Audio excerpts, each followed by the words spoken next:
একটা ম্যাচ, দুটো বিশ্বসেরা দল, একটা ফাইনাল। হার জিতের এই খেলায় একজন ফুটবলার নিজের জীবন বাঁচিয়ে রেখে দলকে জেতাতে চেয়েছিলেন। পুরো বিপক্ষ দল তাকে ঠেকাতে হিমশিম খাচ্ছিল, তারপরেও তাকে ঠেকাতে না পেরে একের পর এক আঘাত, ফাউল, এমনকি হাত দিয়ে আটকে রাখতেও বাধ্য হয়েছিল। তারপরেও তাকে কোনোভাবে আটকানো যাচ্ছিল না। এ ম্যাচে যেন প্রতিপক্ষদের জন্য ত্রাস হয়েছিলেন ব্রাজিলের সুপারস্টার নেইমার জুনিয়র। প্রতিপক্ষের গোলকিপারের মুখ থেকে ভেসে আসছিল, ওকে আটকাও, ও একাই আমাদের স্বপ্ন তছনছ করে দিবে, শুধু ওকে আটকাও, আমরা ম্যাচ জিতবো। 2021 কোপা আমেরিকার ফাইনালে মারাকানার ট্র্যাজেডিতে নেইমার ছিল অপ্রতিরোধ্য। স্মৃতির পালে হাওয়া দিয়ে চলুন দেখি এ ম্যাচে নেইমার প্রতিপক্ষদের জন্য কতটা দুর্বিষহ ছিল। এক অসাধারণ স্কিল দিয়ে ম্যাচটা শুরু করেন নেইমার। লো সেলসোর মাথার উপর দিয়ে এক অসাধারণ ড্রাবলে বল নিয়ে নেইমার বিপক্ষ দলকে বুঝিয়ে দিলেন যে এই ম্যাচটি হবে নেইমারময়। এই মোমেন্টটা লক্ষ্য করুন,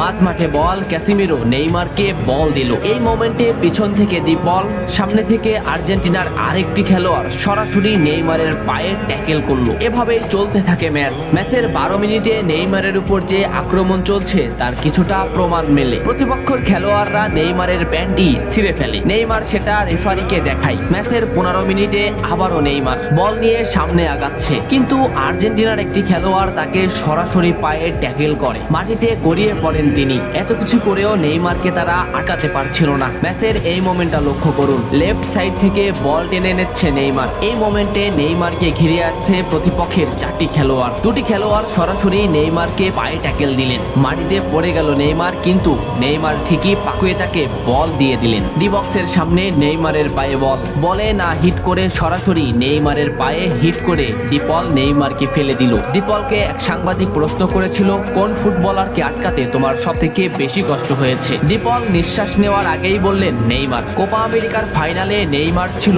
অপ্রতিরোধ্য, তাকে আমরা কোনোভাবেই আটকাতে পারছিলাম না। আমাদের ফুটবলাররা তাকে আটকাতে ফাউল করছিল, কিন্তু তারপরেও সে যেন আরো বেশি জ্বলে উঠছিল। আমরা শুধু নেইমারকেই আটকাতে চাচ্ছিলাম, তবে আমরা বারবার ব্যর্থ হচ্ছিলাম। সত্যি নেইমার হলো আমার দেখা সবথেকে কঠিন প্রতিপক্ষ, যাকে আটকাতে আমরা হিমশিম খাচ্ছিলাম। ম্যাচের এই মোমেন্টটা দেখলে স্পষ্টই বুঝতে পারবেন নেইমারকে আটকাতে তারা কোন পদ্ধতি বেছে নিয়েছিল। মাঠ থেকে দুটো ফুটবলারকে ড্রিবলিং করে নেইমার বল সামনে আগালেন। এই মোমেন্টে নেইমারের পাশে দুটি ফুটবলার, নেইমার তাদের ড্রিবলিং করে আবারও সামনে আগালেন, কিন্তু এই সাইড থেকে একটি ফুটবলার সরাসরি হাঁটু বাজ করে নেইমারের পায়ে আঘাত করলো। নেইমার মাটিতে লুটিয়ে পড়লো। ম্যাচের এই মোমেন্টটা লক্ষ্য করুন, কেন ডিপলরা সেদিন নেইমারকে আটকাতে পারছিল না তারই একটা উদাহরণ। লেফট সাইডে নেইমারের পায়ে বল, সামনে প্রতিপক্ষের একটি ফুটবলার, নেইমার ড্রিবলিং করে তাকে